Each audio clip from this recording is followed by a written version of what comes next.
Bonjour et bienvenue dans cette vidéo appartenant à la série Débuter avec ProSim+. L'objet de cette vidéo sera la construction de notre premier flowsheet. Ce flowsheet va représenter un procédé qui permet d'introduire un mélange eau-éthanol dans un séparateur en vue de calculer la température à laquelle la moitié de ce mélange sera vaporisée. Dans les précédentes vidéos, nous avons vu comment configurer les systèmes d'unités de notre simulation, comment sélectionner une série de constituants, un modèle thermodynamique et les coefficients binaires associés. Partant de cette base, nous allons pouvoir démarrer la construction de notre flowsheet. Premier élément du procédé à insérer, son alimentation. Pour insérer l'alimentation, je vais ouvrir la famille alimentation sortie du procédé, puis sélectionner le module alimentation du procédé par un simple clic. Comme vous pouvez le voir, le curseur de ma souris a été modifié en l'icône du module sélectionné. Un clic sur le flowsheet permet de déposer ce module. Mon module alimentation du procédé est ainsi déposé. La famille alimentation sortie du procédé étant ouverte, je vais en profiter pour poser mes deux sorties du procédé. Un clic, puis un clic pour déposer. Une sortie vapeur, une sortie liquide. Les trois modules alimentation sortie du procédé sont maintenant déposés. Je vais fermer la famille en cliquant sur son nom. Il me reste à insérer l'élément central de ce procédé, le séparateur. Pour ce faire, je vais ouvrir la famille flash et décanteur, puisqu'un séparateur gaz liquide est un flash. Puis insérer le séparateur diphasique liquide-vapeur. Un clic, puis un clic pour déposer. Tous mes modules sont maintenant déposés sur mon flowsheet. Comme vous pouvez le voir, certains sont encadrés en rouge. Cela signifie qu'il manque des connexions pour ces modules. Je vais donc maintenant créer mes différentes connexions. Les connexions entre ces modules étant des connexions de courant matière, je vais utiliser l'outil Créer un courant matière. Un clic sur ce bouton permet de sélectionner l'outil. Comme vous pouvez le voir, le curseur de ma souris a été modifié. Pour créer un courant matière, je vais cliquer sur mon premier module. Je vous invite à regarder le curseur qui a été modifié. Puis cliquer sur mon second module. Pour déclencher l'ouverture d'une fenêtre, disant que côté alimentation du procédé, nous n'avons qu'une seule connexion.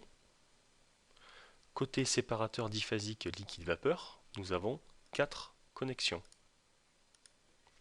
Les intitulés de ces connexions sont identiques, elles sont donc complètement équivalentes. Et pour des raisons graphiques, je vais sélectionner l'entrée matière 1.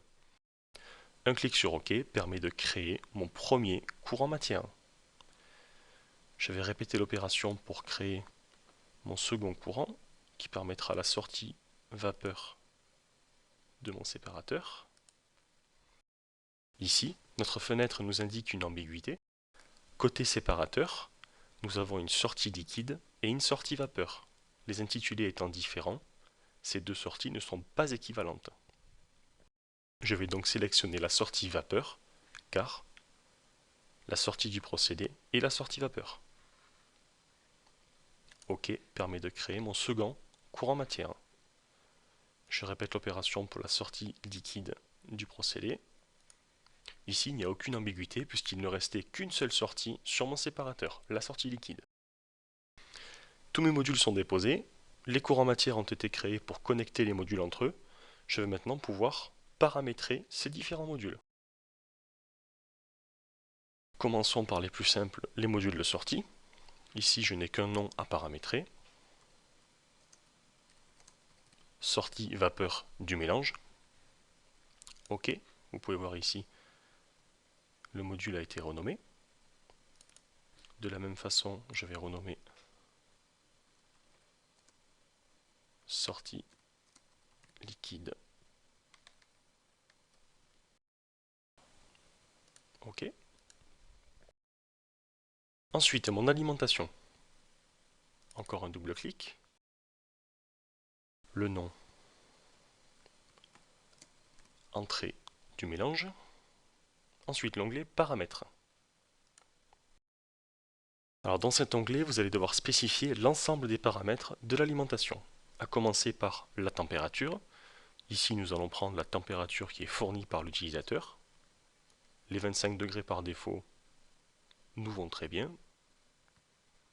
Pression, encore une fois, une pression fournie par l'utilisateur. Une atmosphère est adaptée à cette étude.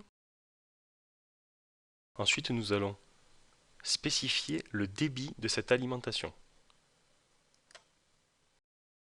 Comme vous pouvez le constater, nous avons 4 façons de spécifier un débit, par débit massique partiel, fraction massique, débit molaire partiel et fraction molaire. Pour tout ce qui est débit exprimé en fraction, il faudra bien évidemment ensuite définir votre débit total. Pour notre cas, nous allons faire quelque chose de très simple. 1 mol par seconde d'éthanol, 1 mol par seconde d'eau en entrée de notre procédé. OK pour valider et OK pour enregistrer notre module alimentation du procédé. Il nous reste à paramétrer le séparateur, un double clic. Dans l'onglet Paramètres, dans les conditions opératoires, nous devons tout d'abord sélectionner le type de séparateur. Alors en introduction de cette vidéo, je disais que nous allions calculer la température à laquelle la moitié de notre mélange serait vaporisée. Je vais donc sélectionner un flash à pression et taux de vaporisation donné, étant donné que la température est un calcul de notre module. Deux onglets sont apparus, permettant de donner la pression et le taux de vaporisation à l'intérieur de mon séparateur. Du point de vue de la pression, je vais laisser le paramètre par défaut qui est la pression la plus faible des alimentations. Ici, ce sera une atmosphère. Et dans taux de vaporisation, la valeur par défaut, qui est une valeur molaire, correspond très bien puisque je voulais vaporiser la moitié de mon mélange, soit 0,5. Un clic sur OK permet d'enregistrer le paramétrage de notre séparateur. Si nous récapitulons, nous avons déposé nos modules, connecté nos modules, paramétré nos modules, nous pouvons lancer la simulation. Pour ce faire, nous cliquons sur le bouton « Démarrer la simulation ».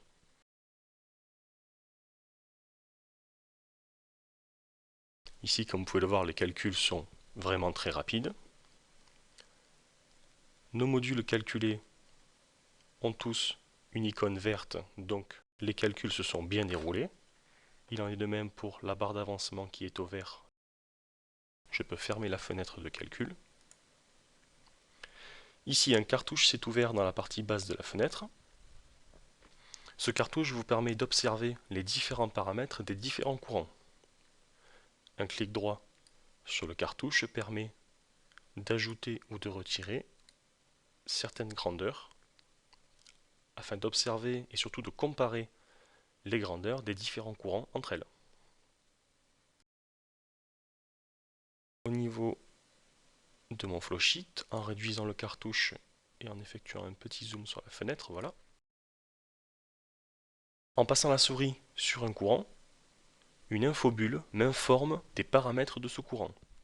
Ici, le courant 1 est bien aux paramètres que nous avons spécifiés dans l'alimentation. Nous avons 2 mols par seconde à 50% molaire d'éthanol et 50% molaire d'eau. En sortie vapeur, nous avons bien 1 mol par seconde d'un mélange eau-éthanol enrichi en éthanol. Et en sortie liquide, 1 mol par seconde d'un mélange eau-éthanol enrichi en eau. Nous avons donc bien séparé à moitié, molaire évidemment, notre mélange. Il ne nous reste plus qu'à chercher le résultat qui est la température de cette séparation. Pour ce faire, nous allons ouvrir le module séparateur, toujours par un double clic, puis sélectionner l'onglet Rapport pour obtenir le rapport de simulation du séparateur. Dans ce rapport, nous allons chercher quelques informations sur le calcul du séparateur et notamment la température de séparation. Donc, à une pression d'1 atmosphère, la moitié de mon mélange eau-éthanol, 50% molaire de chacun des constituants, sera vaporisé pour une température de 80,5 degrés Celsius. Cette vidéo est maintenant terminée, je vous remercie de l'avoir regardée et je vous invite à regarder l'ensemble de nos autres vidéos disponibles sur la chaîne YouTube de ProSim.